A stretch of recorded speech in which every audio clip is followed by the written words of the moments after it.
Bismillah, Assalamualaikum warahmatullahi wabarakatuh. Alhamdulillahi wa kafa. Wassalatu wassalamu ala nabiyil mustafa wa ala alihi wa sahbihi ali sidki wal wafa. Wa kafa billahi syahida. Asyhadu an la ilaha illallah wahdahu la syarikalah.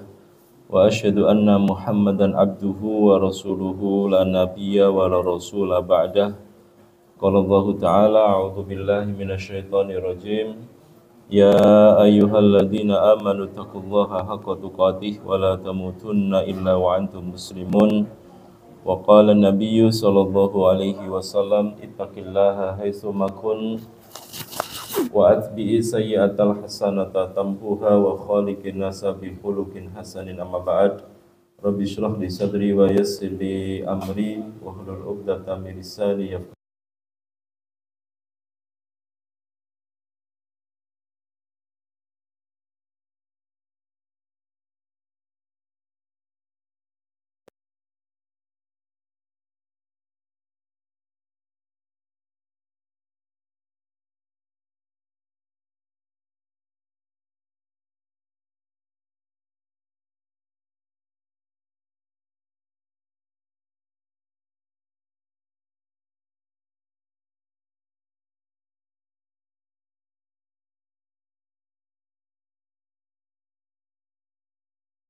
Yang kita ikuti setiap langkahnya dan kita ikuti setiap sunnahnya, dan kita bertolabul ilmi dalam rangka untuk beritba agar bersesuaian antara amal kita dengan amal beliau Shallallahu Alaihi Wasallam, dan mudah-mudahan kita semua kelak mendapatkan syafaatnya di yaumul kiamah. Amin Allahumma amin. Di kesempatan pada malam hari ini ada satu judul yang kita bawakan, yaitu sab'atun la yang duru ilaihim al-khaliqu yaumal qiyamah, yaitu 7 golongan yang tidak akan dirahmati atau ditolong oleh Allah pada hari kiamat. Sebelum itu semua, ada hadis yang cukup terkenal yang sering dibawakan oleh para mubalik kita, yaitu tentang 7 yang dapat naungan di hari kiamat, ya, di hari kiamat. Jadi nanti kita akan membahas 7 yang tidak mendapatkan rahmat di hari kiamat, tetapi kita akan mendahului tentang 7 yang dapat naungan. Karena nanti biasanya ketika ini saya kasih slide ada 11 Pak, tapi ini saya kasihkan di paling bawah. Maknanya artinya bahwa saya ingin memberikan pembanding antara 7 yang tidak dirahmati oleh Allah dengan 7 yang diberikan naungan oleh Allah Subhanahu wa Ta'ala. Sebagai pembanding, saya bacakan satu hadis riwayat Imam Bukhari Muslim. Hadis akhrajahu syaikhani bilafdihi sab'atun yudhiluhumullahu fi dhillihi yawma la dhilla illa dhilluh. Hadis ini dikeluarkan oleh Imam Bukhari dan Muslim dengan lafadznya dan mengatakan Rasulullah bersabda ada 7 golongan yang Allah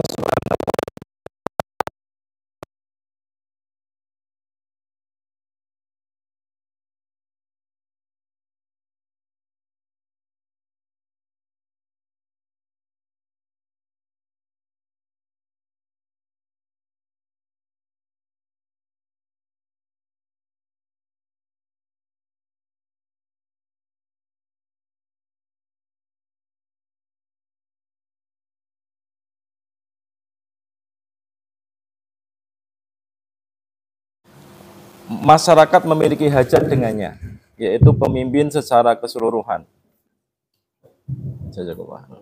Ya.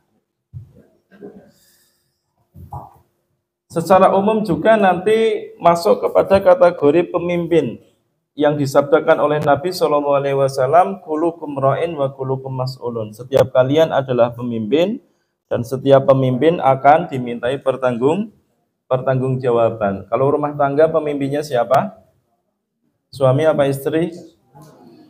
Bapak-bapak sering diperintah ibu-ibu apa tidak? Oh, paling Iya. Secara umum adalah pemimpin yang adil, Bapak Ibu hadirin. Yang kedua adalah wasyabun nasya'a fi ibadatillahi. Ya. Yang kedua adalah seorang pemuda, disebutkan syabun, Pak. Ya, syabun itu maknanya adalah seorang pemuda atau seorang pemudi yang nasya'a fi ibadatillahi, yang selama pertumbuhannya dari usia balik itu berada di dalam ketaatan kepada Allah Subhanahu wa taala. Dan ini tidak berlaku bagi bapak-bapak yang usianya dan ibu-ibu yang usianya sudah sepuh.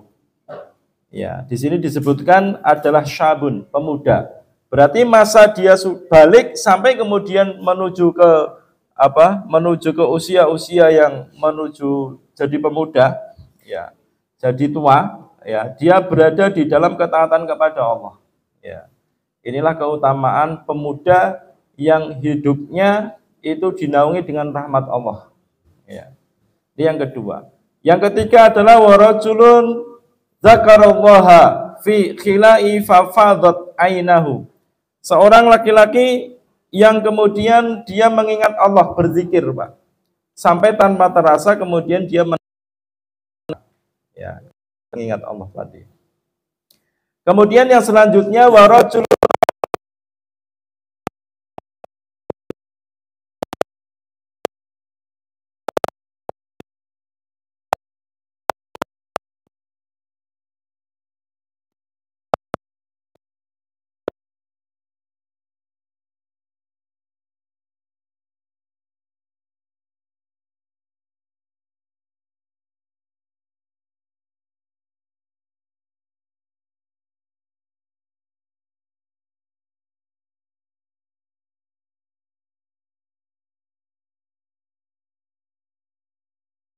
untuk berzikir kepada Allah Subhanahu wa taala di masjid. Kemudian yang berikutnya adalah warajulani tahabba fillah. Seorang dua laki-laki, seorang dua sahabat, teman yang dia itu saling mencintai karena Allah, bertemu karena ketaatan, berpisah karena ketaatan, ya, bertemu, ya, mengkonsep membuat satu kajian, berpisah pun dalam rangka untuk kebaikan. Ya.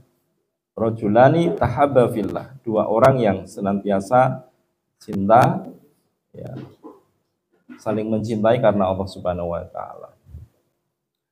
Kemudian yang berikutnya adalah warajulun da'athu imra'atun zata mansubin wa jamalin ila nafsiha. Ada seorang laki-laki yang dia itu didatangi seorang wanita. Wanita ini punya kedudukan, Pak. Punya kedudukan, punya kekayaan, dan dia berlimpah harta. Punya kekuasaan, dia memiliki pengaruh yang besar. Ketika seorang wanita tadi selain punya pengaruh, kekuasaan, harta banyak, dia juga cantik, Pak. Cantik, menawan, dan mempesona.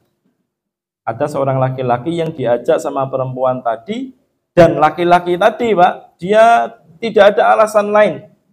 Lihat kanan, lihat kiri, tidak ada orang, sepi, kesempatan juga terbuka luas, tidak ada orang yang tahu, bahkan semut pun dia pastikan tidak akan mendengar. Tetapi ketika dia ingat kepada Allah, ketika diajak wanita tadi, dia mengatakan, ini akhafullaha, sesungguhnya aku takut kepada Allah. Maka lelaki yang seperti ini itu nanti akan dirahmati oleh Allah, akan diberikan naungan oleh Allah Subhanahu wa taala di hari kiamat.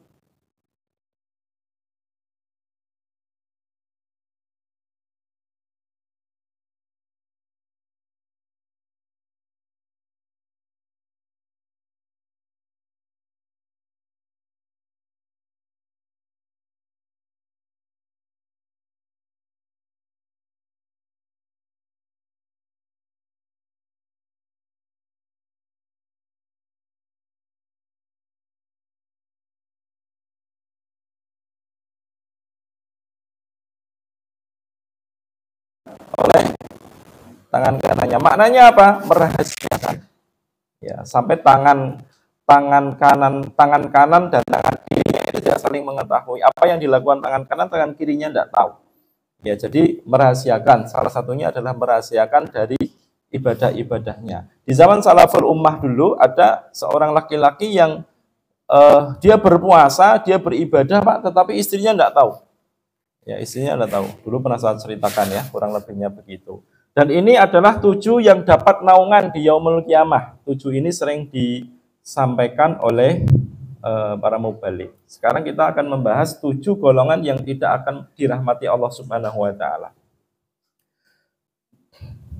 Di dalam Al-Qur'an, di dalam surat Ali Imran, Allah Subhanahu wa taala mengatakan innalladzina yashtaruna bi ahdillahi wa aymanihim samanan qalila ulaika la khalaqa lahum fil akhirati wa la yukallimuhumullahu wa la yanzuru ilaihim yaumal qiyamati wa la yuzakkihim wa lahum adzabun alim.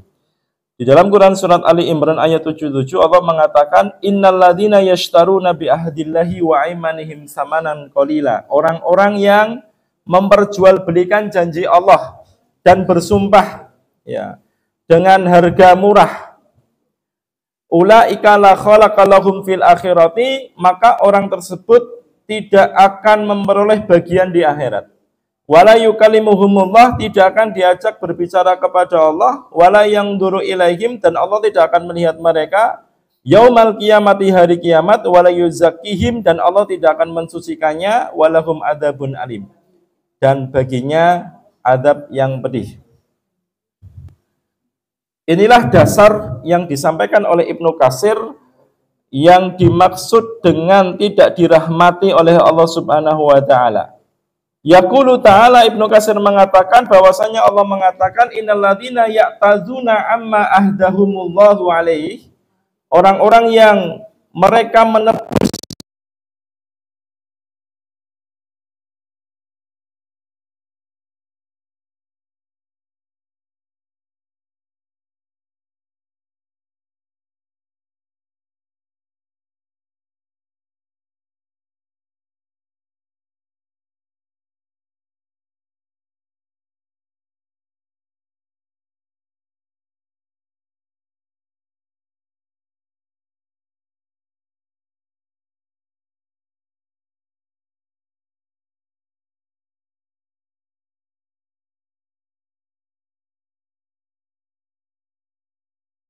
dengan sumpah yang palsu, dusta, yang mereka itu al-fajirah, bermaksiat kepada Allah, al-asimah, itu yang kemudian berbuat sesuatu yang jelek, ya.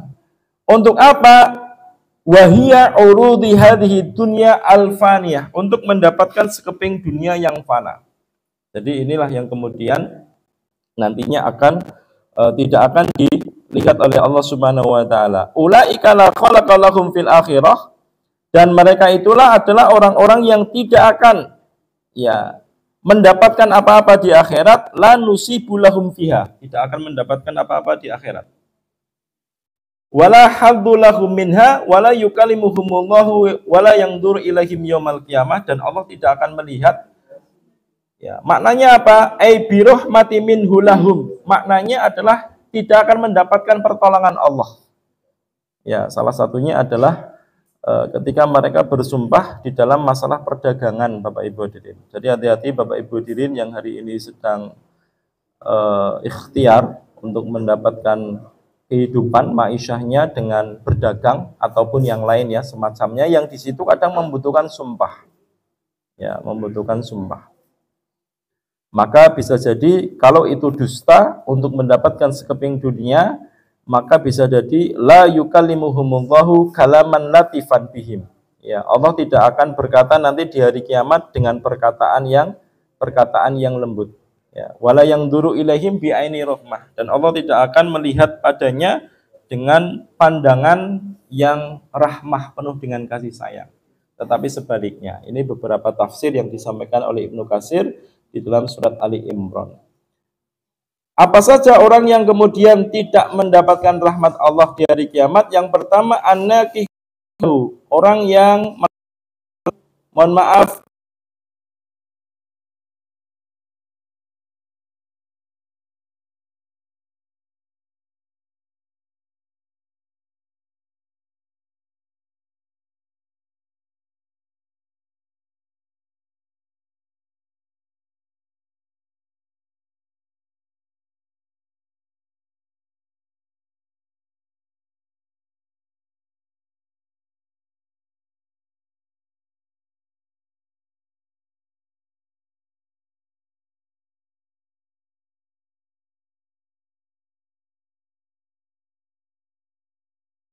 orang yang melampaui batas. Jadi Bapak Ibu hadirin,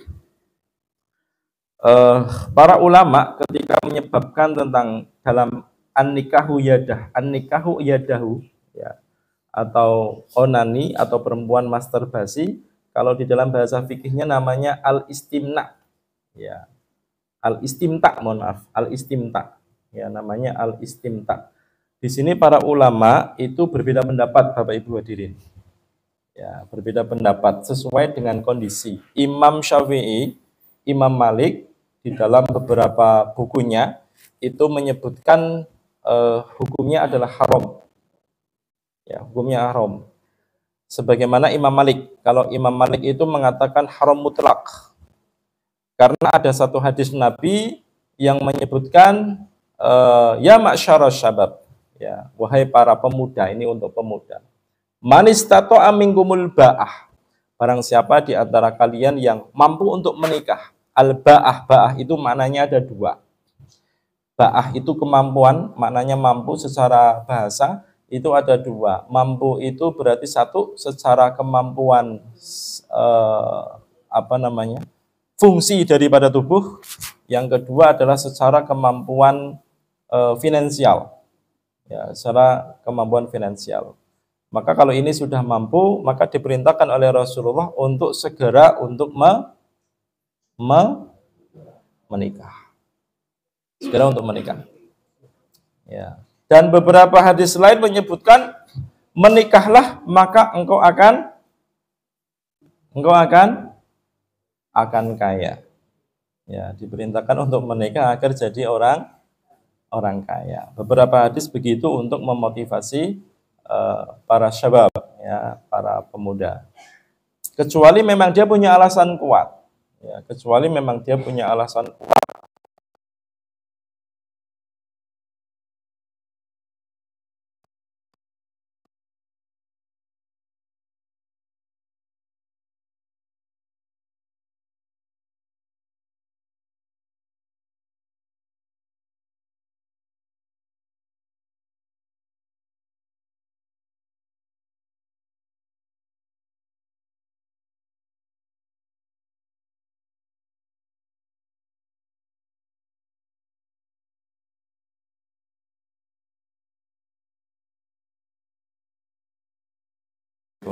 Jadi hukumnya sunnah apa wajib?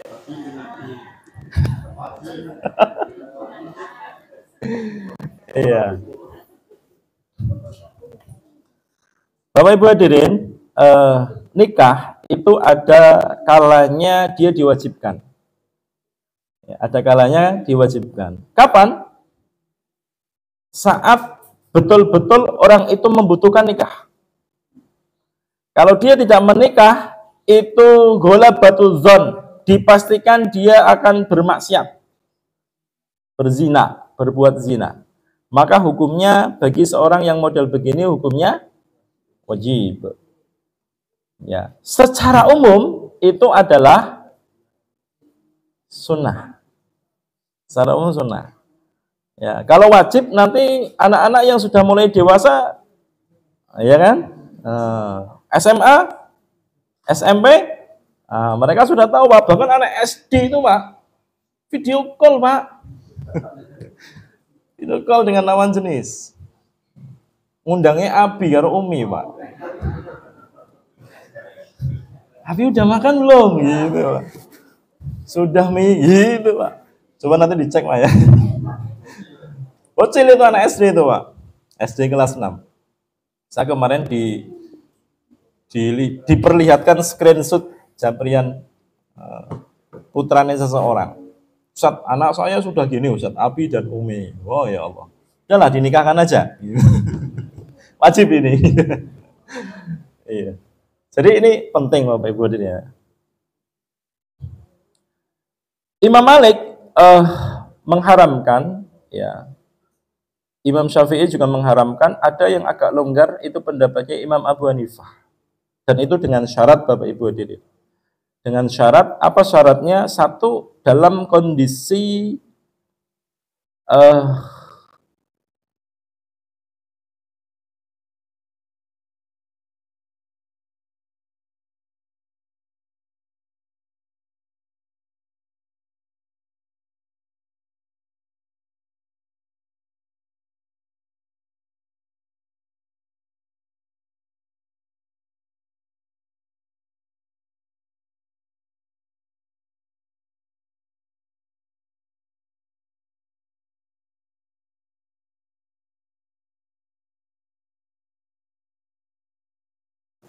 Ya, boleh dengan istrinya. Bapak Ibu hadirin kok jadi melamun ini? Iya. Jadi kalau mohon maaf ya Bapak Ibu hadirin, ini pendidikan ya. Sekali lagi ini pendidikan dan Bapak Ibu hadirin, ibu-ibu jangan dibiarkan ketika ibu sedang datang bulan bapaknya nganggur.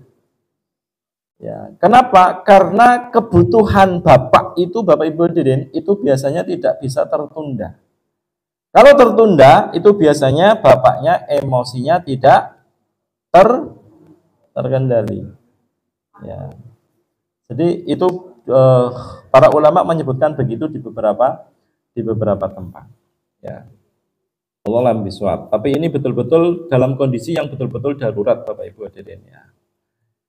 Oleh karena itu pendapat yang kemudian mengharamkan secara mutlak seperti Imam Syafi'i, Imam Malik ya dan beberapa imam pendapatnya Syafi'iyah menyebutkan hadis riwayat Imam Baihaqi yaji'un nakihu yadahu yaumal qiyamati wa yaduhu khubla. Orang yang menikah dengan tangannya akan datang pada hari kiamat dalam keadaan tangannya terikat. Ini yang pertama Bapak Ibu hadirin. Jadi punya yang berpendapat itu adalah boleh itu dalam kondisi yang sangat darurat. Ya. Ini yang pertama, an-nikahu yadahu al-istimta. Ya. Yang kedua dan ketiga adalah al-fa'ilu wal maf'ulu bih, yaitu pelaku LGBT, ya, homoseksual. Kalau perempuan namanya lesbian. Diterangkan di dalam Quran surat Al-A'raf ayat 80 dan 81, waluton izqala liqaumihi ataktunal fahisyata ma sabaqakum biha min ahadin minal alamin. Ya. Ingatlah ketika dia berkata kepada kaumnya, apakah kamu mengerjakan perbuatan keji yang belum pernah dikerjakan oleh seorang pun sebelum kamu di dunia ini. Berarti yang mengerjakan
tempat itu dilegalkan.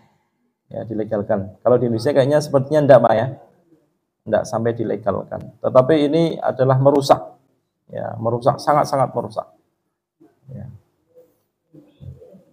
Ini yang kedua dan ketiga, al-fa'il wal maf'ul. Kenapa dua-duanya Bapak Ibu hadirin? Karena maf'ul itu nanti bisa jadi fa'il. Ya, dan itu biasanya penyakitnya menular Bapak Ibu hadirin. Ya, penyakitnya menular. Kalau kita lihat Bapak Ibu hadirin, kenapa kok ada laki-laki bisa jadi wanita begitu? Itu biasanya dalam soal pendidikan.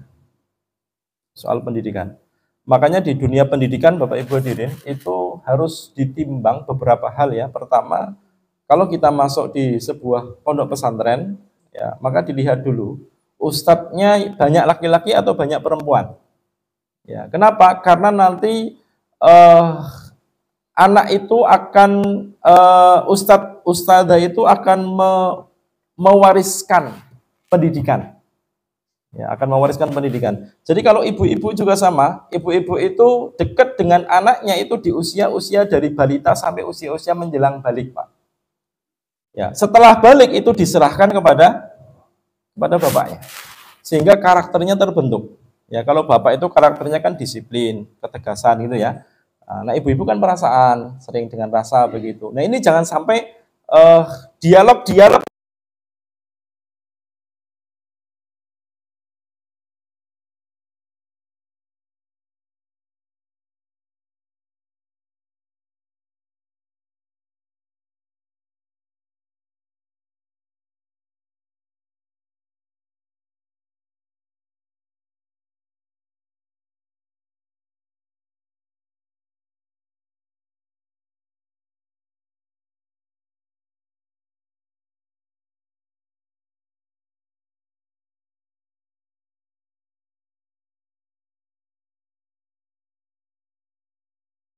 salah satu penyebab, ya, salah satu sebabnya. Ini yang kedua dan ketiga. Yang keempat, yang tidak mendapatkan rahmat naungan di yaumul qiyamah adalah al-mudminu al-khamra, yaitu peminum khamr. Ya, peminum khamr itu tidak akan mendapatkan rahmat kalau tidak bertobat. Apa dalilnya? Surat Al-Maidah 99:1. Ya ayyuhalladzina amanu innamal khamru wal maisiru wal ansab wal azlam rijsun min amali syaitan fajtanibuhu la'alakum tuflihun. Wahai orang beriman, meminum khamr, berjudi, ya, berkurban untuk berhala, kemudian mengundi nasib dengan panah. Bapak-bapak kalau pas ujian mengundi nasibnya dengan kancing biasanya. A, B, C, D, A, B, O, B. Sonet, ya. Mengundi nasib namanya, Pak. Dengan kancing kalau pas sekolah. Iya, sesungguhnya itu adalah rijsun, sesuatu yang kotor. Termasuk perbuatan setan. Kita disuruh untuk menjauhi, ya, minuman khamr. Dan Bapak Ibu hadirin, di zaman dulu, di zaman diutusnya Rasulullah SAW, di awal-awal itu khamr masih halal, Pak. Ya, waktu itu khamr belum diharamkan oleh Allah Subhanahu wa taala. Dan pada waktu itu Pak, masyarakat itu hampir semuanya mereka peminum khamr. Hanya beberapa saja yang enggak. Seperti Abu Bakar itu enggak. Umar sebelumnya khamr. Ya, sebelumnya khamr, minum khamr. Nah, dan ketika Allah Subhanahu wa taala mengharamkan khamr, itu pun dengan ada 4 tahapan. Saya sebutkan di sini. Tahapan pertama, awalnya khamr itu boleh menjadi hal yang biasa. Kita disuruh bersyukur. Ini ayatnya. Surat An-Nahl ayat 67. Wa min samaratin nakhili wal a'nab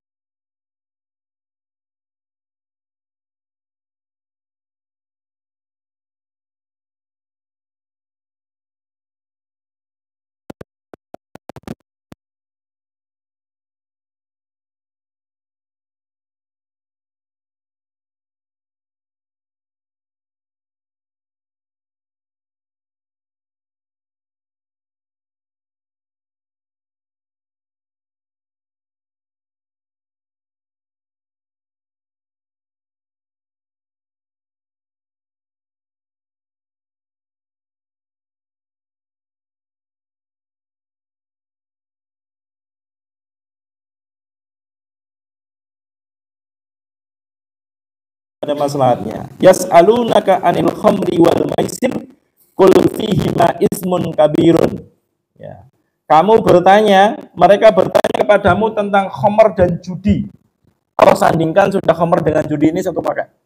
Ya, biasanya kalau ada perjudian ada khamr, ada perjudian, ya. Qul fihima ismun kabirun. Pada keduanya terdapat dosa yang besar. Allah sebutkan dosa. Ya, ada mudarat yang sangat besar. Wa manafi'u linnasi, dan di situ juga ada beberapa manfaat bagi manusia. Ya, ada beberapa manfaat. Tetapi apa? Wa ismuhuma akbaru min naf'ihima. Manfaatnya atau dosanya itu lebih besar daripada manfaatnya. Surat Al-Baqarah 219. Ini tahap turun tahapan yang kedua, Bapak Ibu hadirin. Ya, ini pendidikan itu begitu, Pak. Yang ketiga adalah turun ayat yang melarang khamr pada satu waktu, dibolehkan pada waktu yang lain. Ya. Kapan dibolehkan dan kapan waktu yang tidak dibolehkan? Ya ayyuhalladzina amanu la taqrabus sholata wa antum sukara. hatta ta'lamu ma taqulun. Orang-orang beriman, jangan kamu sholat sedang kamu dalam keadaan mabuk. Berarti di luar sholat pada waktu itu boleh mabuk enggak? Boleh. Di zaman itu masih boleh, Pak. Tetapi ketika ada ayat ini, Pak, Umar bin Khattab dan lain sebagainya, ya, ketika di kota Madinah ayat ini diturunkan, itu ayat ini turun, Pak, ya, sebelum ayat-ayat mutlak khomer tadi turun, itu setiap gang-gang di kota Madinah, Pak, itu semua banjir khomer. Ya, kalau ada gang, ini kan gang ya, dari Limpung itu, dari pasar Limpung itu, Pak, ngalir ke sana kayak sungai khomer.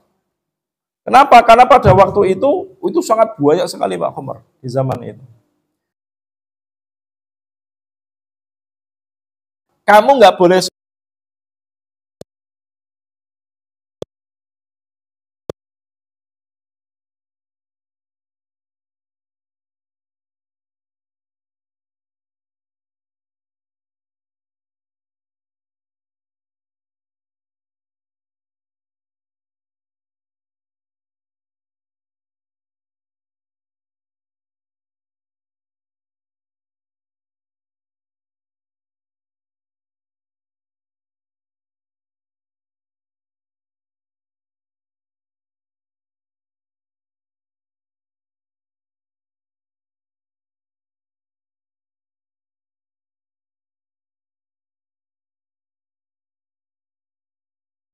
berikutnya adalah az-zaribu abawayhi hatta yastaghisa. Orang yang memukul kedua orang tuanya sampai keduanya meminta pertolongan. Terjadi, Bapak Ibu hadirin hari ini? Terjadi, Pak. Ya. Yang kasus terakhir itu kasus seorang anak remaja perempuan yang minta skincare sama ibunya sampai bawa celurit, Pak. Ya, sampai bawa celurit sama mau bunuh ibunya. Beberapa kasus banyak, Pak, terjadi di tengah masyarakat kita. Dan ini Bapak Ibu hadirin, ini adalah satu dosa yang disegerakan di dunia. Ada 3 ya. Bagaimana sabda Nabi SAW, kullu dzunubin yuakhirullahu minha ma syaa ila yaumil qiyamah ilal bagha wa uquqal walidain au qati'atir rahim yu'jilu li sahibiha fid dunya qabla al maut. Setiap dosa akan diakhirkan, ditunda oleh Allah. Dosa apapun itu, Pak, diakhirkan sama Allah. Ya. Balasannya nanti di hari kiamat. Kecuali 1 ada 3. Yang pertama al-baghi, yaitu kezaliman. Zalim terhadap siapapun itu biasanya segera, Bapak Ibu hadirin. Ya, zalim terhadap orang lain. Yang kedua adalah uququl walidain, durhaka kepada orang tua. Itu balasannya segera di dunia. Pernah saya ceritakan di zaman salafus saleh dulu ada seorang bapak di tengah pasar ditampar sama putranya. Ya, di tengah pasar, Pak, itu ditempeling sama putranya. Puk, gitu, Pak. Akhirnya pada waktu itu tetangga-tetangga, teman-temannya bapaknya tadi kemudian mau mukul si anak tadi, kurang ajar ini anak begitu. Dihentikan sama bapaknya. Ketika dihentikan sama bapaknya, kenapa kamu kok menghentikan? Waktu aku remaja.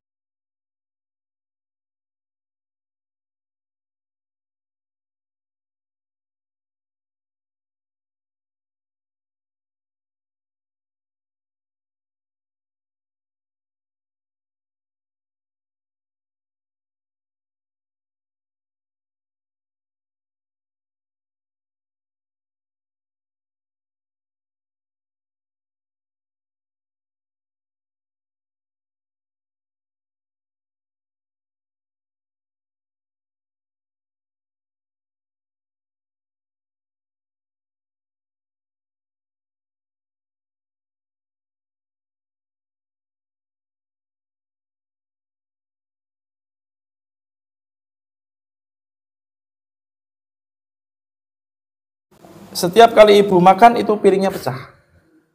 Akhirnya ibu ini diberikan 1 piring, piringnya itu piring atom yang anti pecah.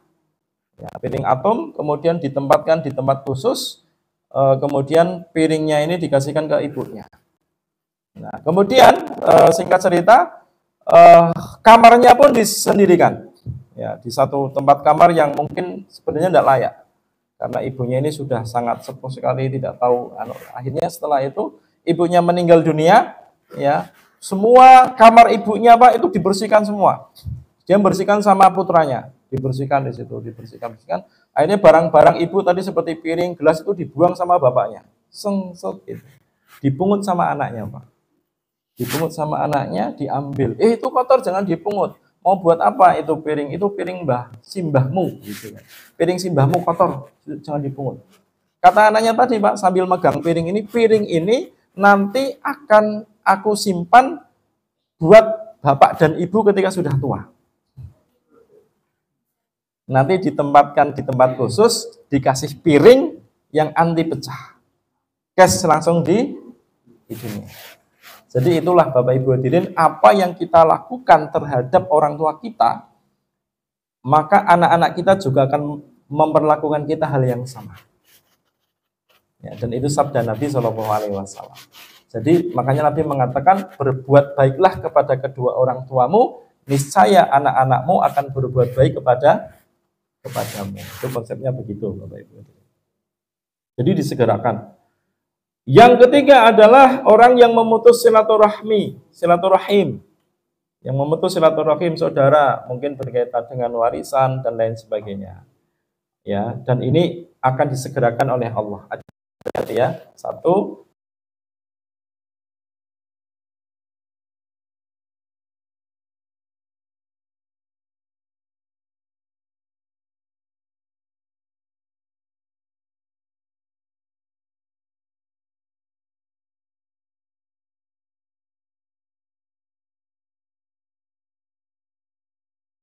yal'anuhu.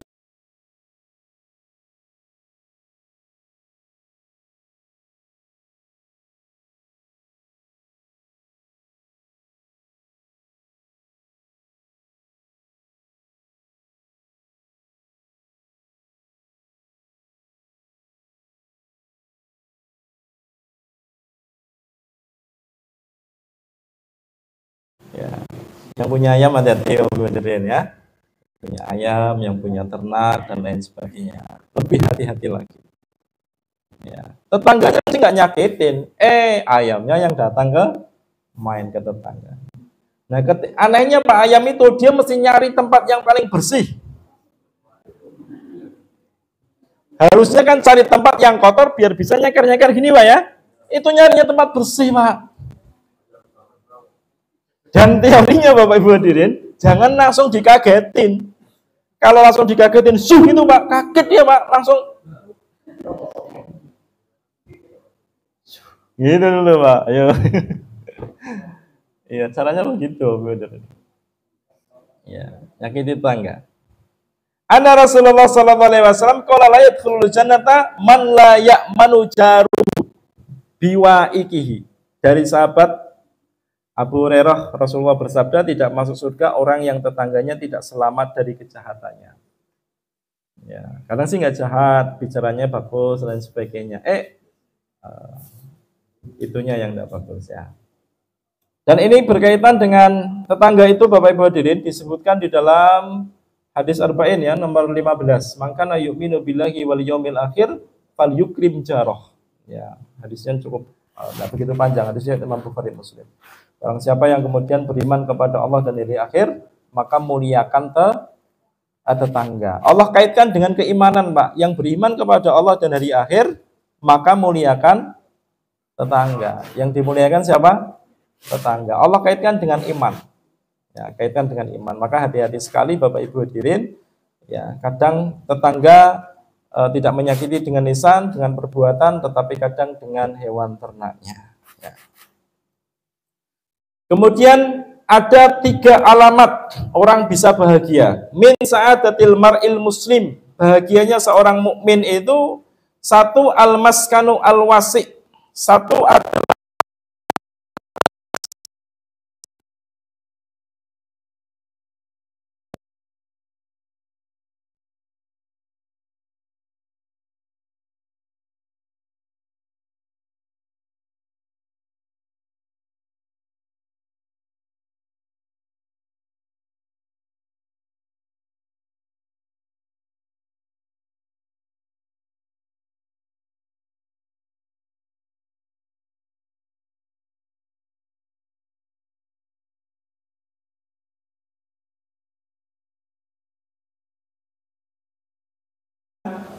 Bahagia dari mana, Pak?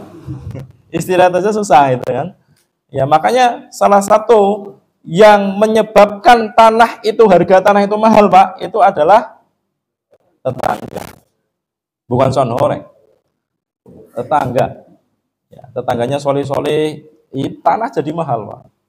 Ya, tanahnya jadi mahal. Kemudian yang ketiga, wal markabu al-hani, kendaraannya enak. Ya, kendaraan enak itu al-hani, tenang ya, santai, artinya tidak sering mogok. Ya, punya kendaraan kok seringnya dorong, gitu kan nggak enak, Pak.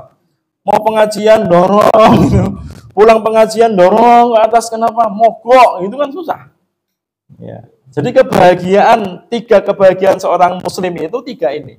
Satu, punya rumah yang luas, tenang, ya, digunakan untuk sholat sunnah di situ, digunakan untuk tilawatul Quran, ya, mungkin bahkan digunakan untuk tempat majelis taklim.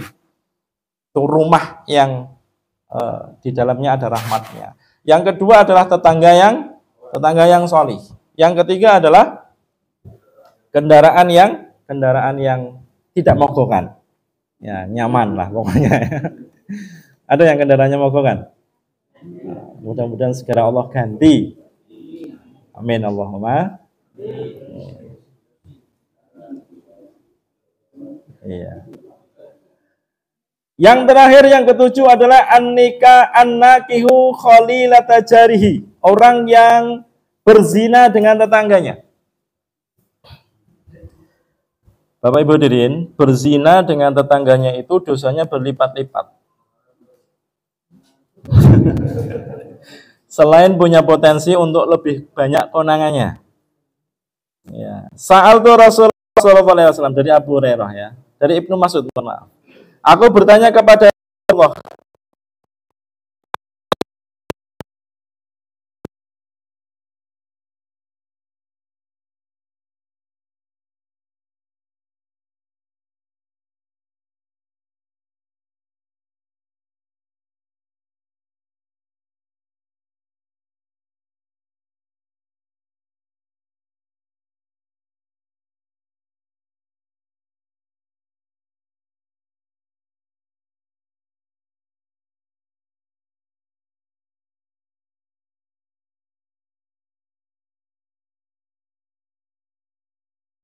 takut miskin. Ya, khawatir terhadap rezeki. Padahal anak itu membawa rezekinya masing-masing. Jadi takut ini kalau anaknya banyak nanti aduh sebagian dijual aja lah itu ya. Jadi begitu.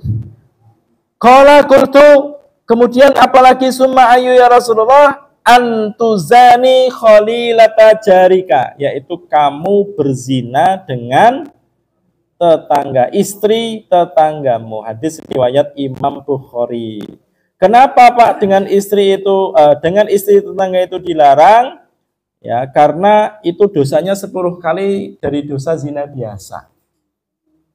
Ya, kenapa? Karena tetangga itu harusnya dia menjadi pelindung sesama tetangga, tapi malah justru jadi pagar makan tanaman.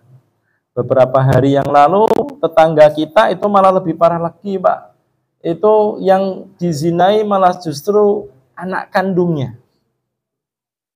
Coba Bapak Ibu hadirin, di zaman jenengan dulu, ya, dari zaman jenengan kecil sampai jenengan seusia ini, ada nggak seorang bapak yang berzina dengan anak kandungnya, Pak? Kasus seperti itu. Banyak apa sedikit? Sedikit apa banyak? Lebih banyak mana dengan hari ini? Kira-kira sebabnya apa Bapak Ibu hadirin?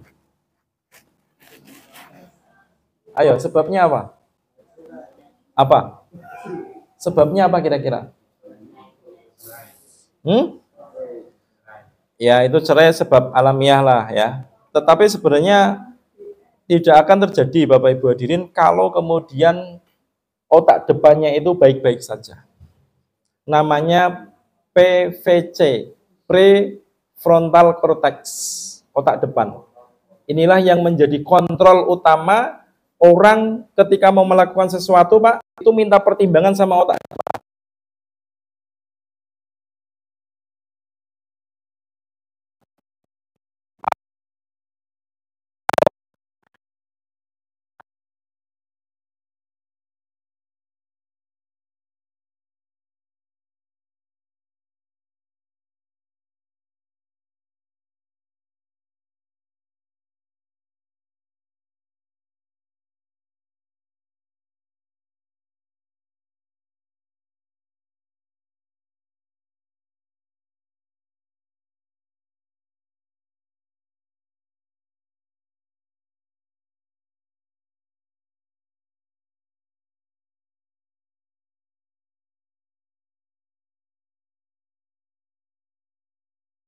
Seorang bapak yang harusnya bapak itu menjadi pelindung utama, malah justru jadi pagar makan.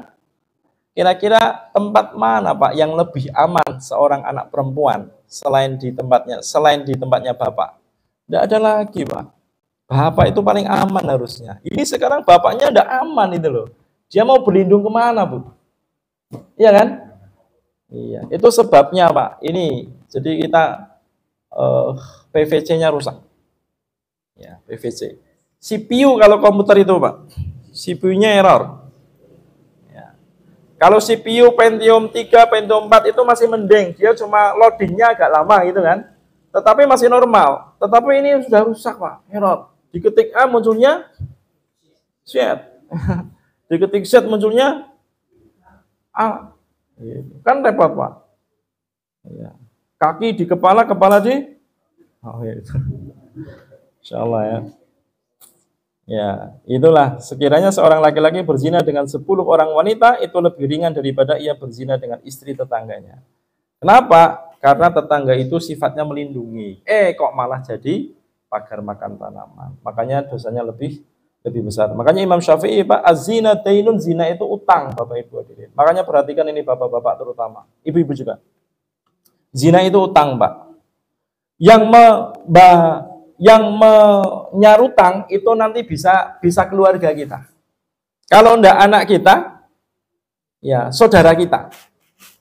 Kalau enggak anak kita, saudara kita, atau orang yang terdekat dengan kita, ahli waris kita.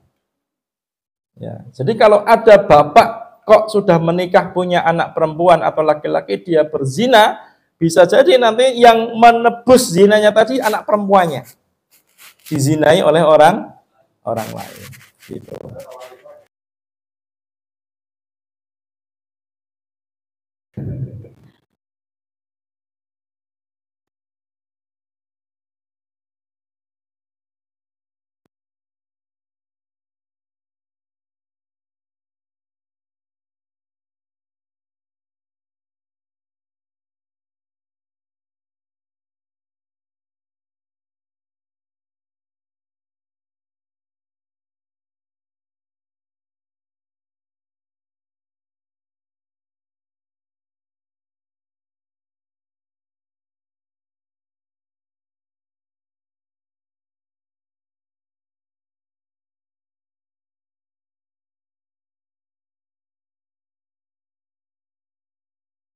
Terang-terangan Bapak Ibu hadirin. Dan hari ini kita lihat betul ada orang tua yang merasa aman ketika anak perempuannya dijemput oleh laki-laki yang belum dia kenal, yang baru kenal kemarin saja, kemudian dijemput malam-malam dibawa pergi sama anak laki-laki, orang tuanya bangga. Oh kan, anakku laris tenan, Masya Allah. Gitu. Sedangkan ada anak perempuan yang dia diam di rumah sendirian, kadang malah sama ibunya, kowe ngopo nang kene tok, liyane ki lho dodolan. Meng dieng. Kadang begitu Bapak Ibu hadirin. Dia khawatir kalau anaknya itu tidak sama dengan anak-anak yang lain. Dia khawatir anaknya itu kalau aman cuma di rumah saja. Gitu Pak. Ketika laki-laki banyak yang datang dia senang gitu loh. Oh Masya Allah. Biar anak mulai gitu kan. Astagfirullah. Ya, dan inilah ada 7 ya Bapak Ibu hadirin. Hadis Nabi sallallahu alaihi wasallam. Sab'atun la yanzur ilallah azza wajal ilaihim yaumil qiyamah wa la yuzakkihim wa yajma'uhum ma'al alamin yadkhuluhum nar awwalu dakhilin illa ayatuba. Ini di sini disebutkan Pak, kecuali orang tadi bertobat. Orang tadi bertobat. Yang disebutkan tadi ketujuh-tujuhnya ini Pak, itu semuanya al-kabair, minal kabair. Dari dosa-dosa besar semuanya. Dan di sini juga disebutkan illa ayatubu. Kecuali orang tadi bertobat. Berarti masih ada kesempatan enggak? Masih ada kesempatan. Bahkan orang berzina pun masih ada kesempatan. Padahal kalau orang berzina Bapak Ibu hadirin, satu yang dirusak apa? Nasabnya rusak. Tidak boleh dinasabkan kepada bapaknya. Satu, kalau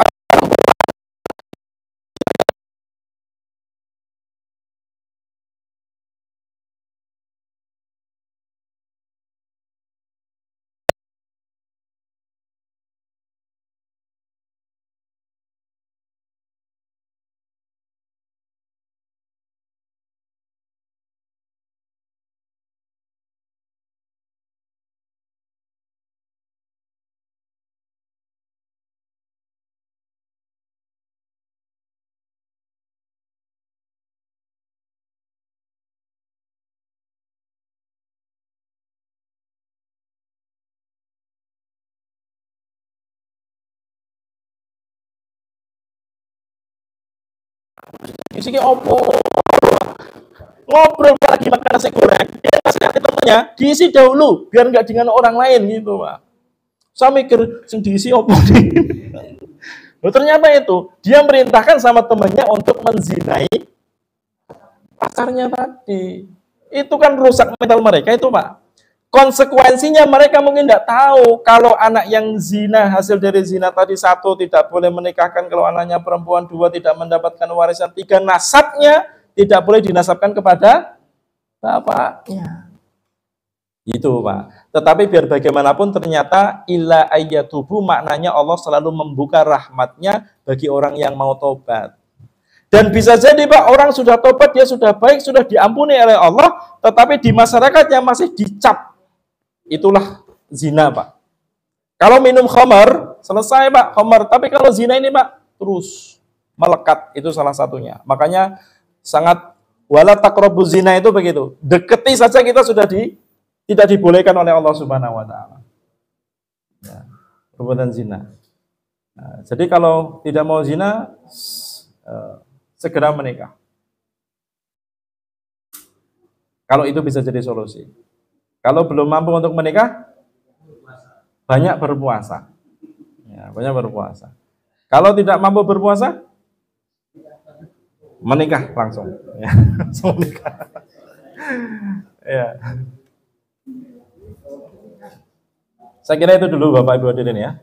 Ini beberapa hadis tadi yang sudah saya sampaikan, mudah-mudahan bermanfaat dan kita sangat hati-hati Bapak Ibu hadirin. Saya itu sangat bersyukur sekali Bapak Ibu hadirin ya, ketika saya bertemu dengan orang-orang baik di lingkaran. Mungkin dia pernah tidak baik, tapi dia sekarang jadi baik, itu saya sangat bersyukur. Karena lingkaran ini, circle ini Bapak Ibu hadirin, itu nanti yang akan menentukan arah kita kemana. Betapa banyak suaminya dikalahkan sama circle-nya si istri. Ya, si istri tadi, banyak terpilih. Suami nggak bisa memilih.